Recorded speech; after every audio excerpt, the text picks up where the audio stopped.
What's your motto in life? It's just, I don't really know. It's just, but I think just leave everything up to God, kind of. Yeah. Because if you spend every time stressing on every little thing, you're not going to get everywhere. Ulalele AZISHE Sports Podcast oyithulelwa iphephandaba iThe Witness. Kule podcast sokulethela izindaba zezemidlalo ezishisayo, siphinde sixoxe nosaziwayo obaziyo kuyo indima ezemidlalo, ngabadlala ibhola lezinyawo, irugby, cricket, noma abagijimayo, noma abadlala inetball, bonke sobe sikhuluma nabo la. Iyona ke futhi podcast le uzophinda uthole kuyizindaba ezishisayo ezenzekayo endimeni yezemidlalo.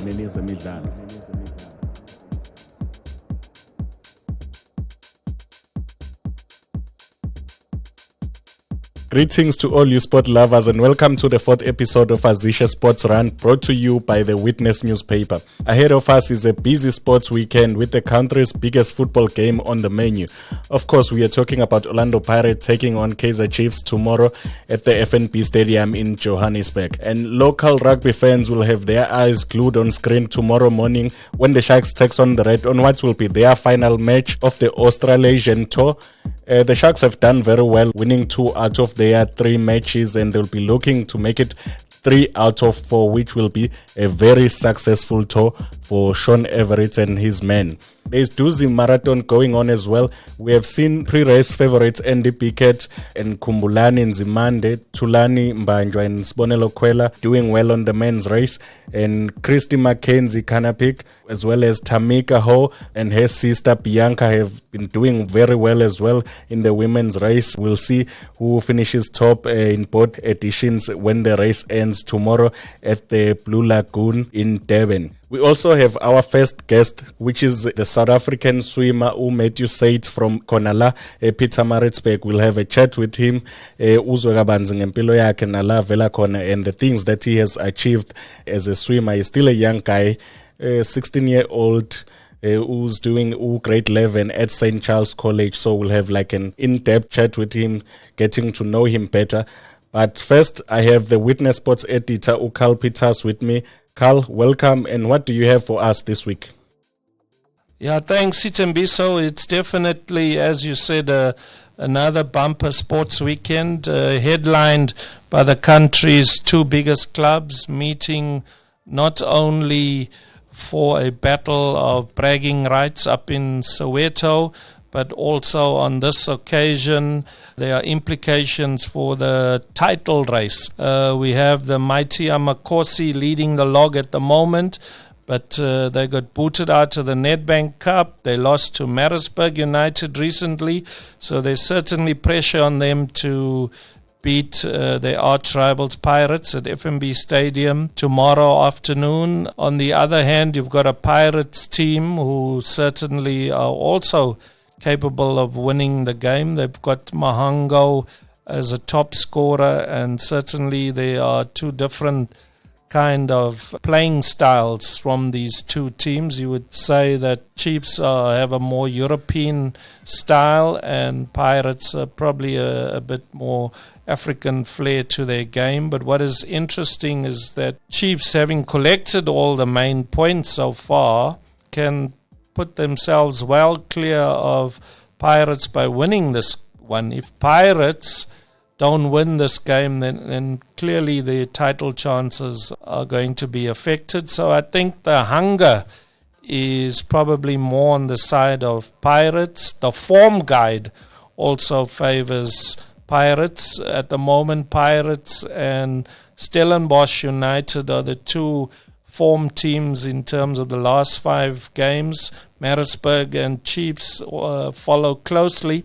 So I think it's going to be an exciting game. We'll hope it's not a boring draw, because we've had too many of those in the past. And maybe this is a game for Pirates to open up the race, the title race. That is, certainly we'll all be glued to our television screens, and this is one of the biggest derbies in the world of football.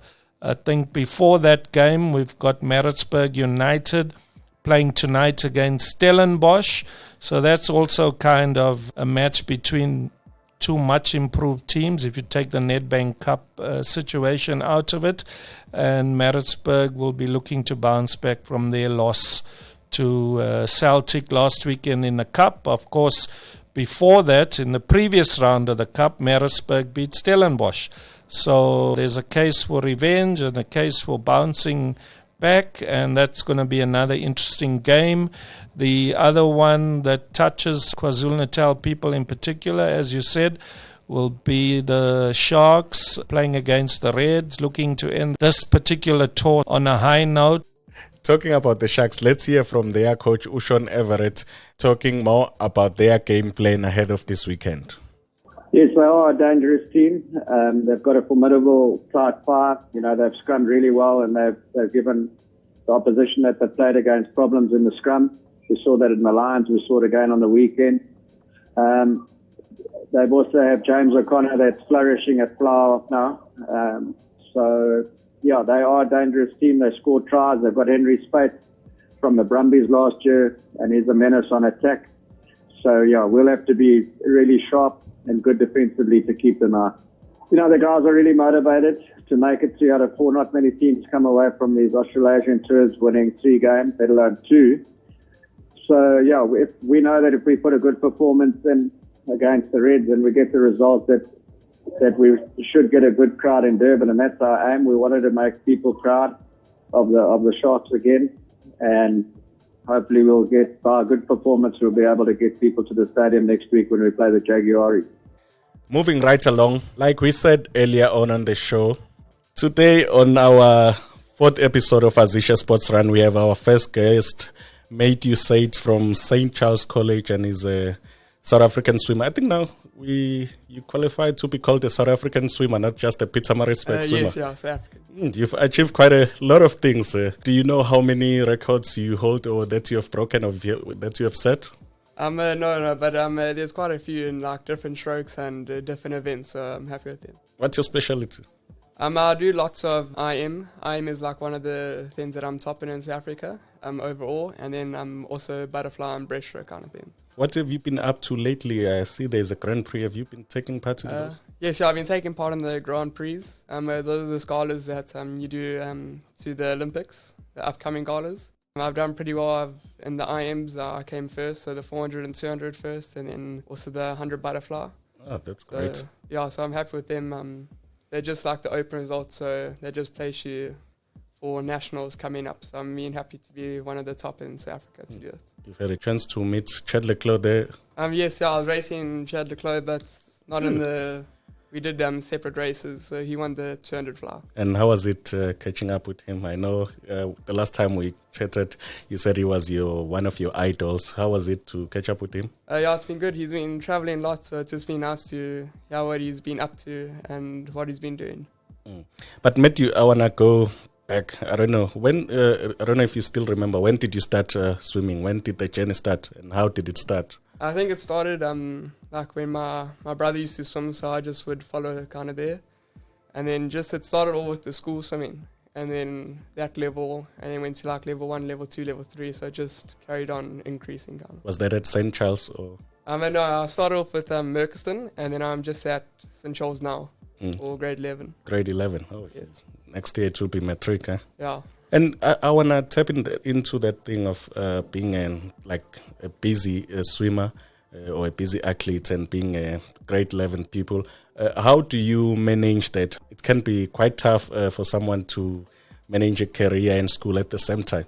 Yeah, so it's been traveling in the world, kind of. So I've been missed quite a few days of school, like throughout the year.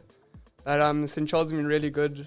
I get lots of free tutor periods for extra studying, and all of the teachers are really helpful. So they always help me catch up work and always manage to get it done. So passed last year and I got my 5 Cs for XC results for Cambridge. So St. Charles has been very helpful to do it, and it's been nice going at that school that know that they give that individual attention. And next day you will be doing matric, and after that you're going to varsity. Will you be looking to, you have quite a good CV in swimming, will you be looking to focus full-time on swimming, or is there a career that you would like to study for after finishing school at St. Charles? Well, obviously the goal is to do it kind of full-time, but because of all the academics that's in Charles, I'll be going to a university in the States probably, and then studying there just to get a degree, like a backup plan. And I heard you were talking about your brother being involved in swimming as well. What's your brother's name? His name is Tim Sate. Where is he? He's in Minnesota, so he went to study in the Minnesota University in America. Is he also a professional swimmer? No, he's not a professional swimmer. He just got a swimming scholarship there to go and study. Okay. So swimming is something that runs in your family, or it's just the two of you? No, it's just the two of us, but it runs in our family, I guess. How has the journey been? It's been tough. There's a lot of, I think you have more bad swims than you have good swims, but it just makes the good swims like better. So it's all worth it. Yeah. And looking back at that journey, what would you say has been your proudest moment or achievement? I think my proudest moment will have to be last year I competed in the African Games. And then I was the first male swimmer to win 7 individual golds in South Africa. So I was very happy to be the first one to do that. And so that must have been my biggest achievement. And then you took part in the World Junior Champs? Yes, the World Junior Champs in Hungary. How was the experience? Oh, it was awesome. Just to, it was like you're a professional athlete there. So just to get that experience was very cool. In the hotels and seeing all the other swimmers also around the world. I want to go to Mid-My Mile. I was there at the finish. Where did you finish? It was 8 or 10? Yeah, I don't usually do open water, so it's a bit different for me, but I ended up coming 9th. 9th, okay, and that was still good, the top 10. Yeah, so it was still good. I was trying to get maybe 10th or top 10, so I was happy with that. And how was it? Was it your first Mid-My Mile? Yeah, it was my first Mid-My Mile that I was pushing to try and come in place, so not doing open water at all. I was happy with where I came. How was it? How did you find open water swim? Yeah, it's a lot different than pool swimming. There's a lot more things that you have to counter on and see everyone else swimming next to you. So it's a lot different, but it's a nice thing to do for fun or something. Working with Coach Wayne Ritten, how has it been? How has it boosted your career? And when did you start to work with him, as a matter of fact? I must have started to work with him when I was around 10 or 11. And it's been nice. He's, I think he's spent 43 years or something coaching. So he's very experienced and he helps me a lot. And knowing some of the big names that he has worked with and that he has helped to get to that stage, does it give you like more confidence that working with him will take your career to new heights? Yes, it gives me a lot of confidence that it has worked for people. I know, but so it's been good. I know Wayne has helped lots of swimmers in the pool and out of the pool. So it's like a balance and he's very good at that. And you had a busy year last year. What can we expect from you this year in 2020? This year, I'll be going to France and Monaco to do the Monaco tour, and then just Olympic trials also trying for that, and then World Short Course trials at the end of the year, and then maybe a training camp somewhere overseas in between. Except the coaches and the teachers at the school, like would you say has been there for you, like providing that needed support? Could be at home or just outside of swimming, because it cannot be easy being at your age and you have to deal with all of this. Yeah. No, it would have to be my mom and my dad. I know my dad takes me like from practices and to practices and everything, and my mom also wakes up early in the morning to take me to practice in the morning, and my dad always pick me up. So it's just the whole team thing that helps to get it through. And what is your short-term goal? My short-term goal now would just be to try and be as fast as I can, just to try and drop some seconds off my time and see if I can just be a little more closer to those qualifying times for Olympics and World Short Course. I remember the last time we had a chat, I think it was 2 years ago, you talked about the Olympics. You said this year, if not this year, it will be the next one. So how are you going for this year? Are we going for this year or are you aiming for the next one? I'm definitely aiming for the next one in 2024. I don't want to say it's a guarantee, but that's like one of the goals. And then this year I'm just going to see what I have to do. It just will happen on the day. But there is a possibility. But we'll see what happens. Like it's not up to me or what it happens. So it'll be good. But obviously I'll do my best. That's the only I can do. Okay, and I guess the 2024 will be your long-term goal. Yes, 2024 will be my long-term goal, but there's also Worlds next year. So that's like the Olympics, but it's just for swimming. So there'll also be one to do. Now I know you have fans, people, they know your name. What will be the message that you will want to send to them? It just all matters how much you want things and how much you actually want to get better. Like, it just depends of all the work that you put in and what you want to achieve. I think setting goals is really important, so you know where you're going and what you want to do. What's your motto in life? It's just, I don't really know. It's just, but I think just leave everything up to God, kind of. Yeah. Because if you spend every time stressing on every little thing, you're not going to get everywhere. Thanks for coming, Matt. Thank you. How does it feel to you are our first guest? Yes, it's very cool to be the person on the podcast. Thank you.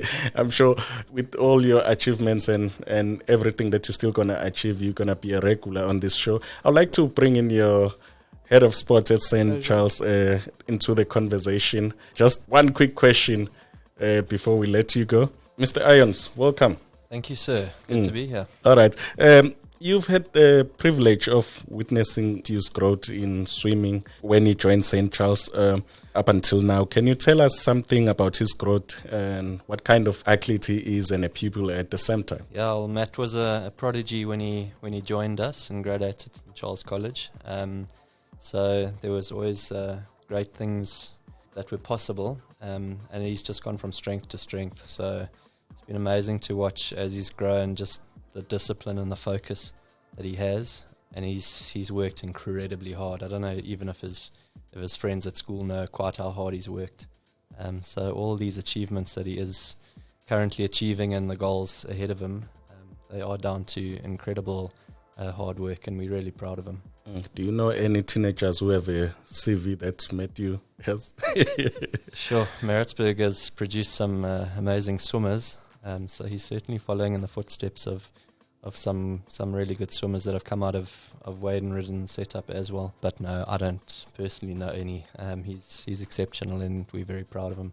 All right. Thanks for bringing him, and thank you very much to you and Matthew. Thanks for the initiative. Thanks for the invite. We really appreciate it.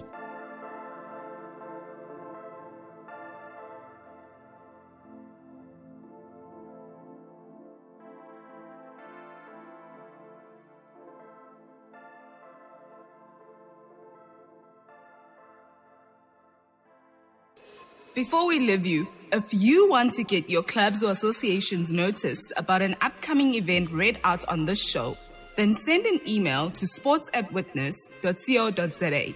You can also send us more audio comments to 082-604-4196.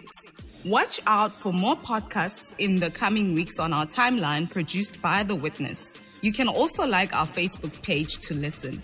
Till next time. Ciao.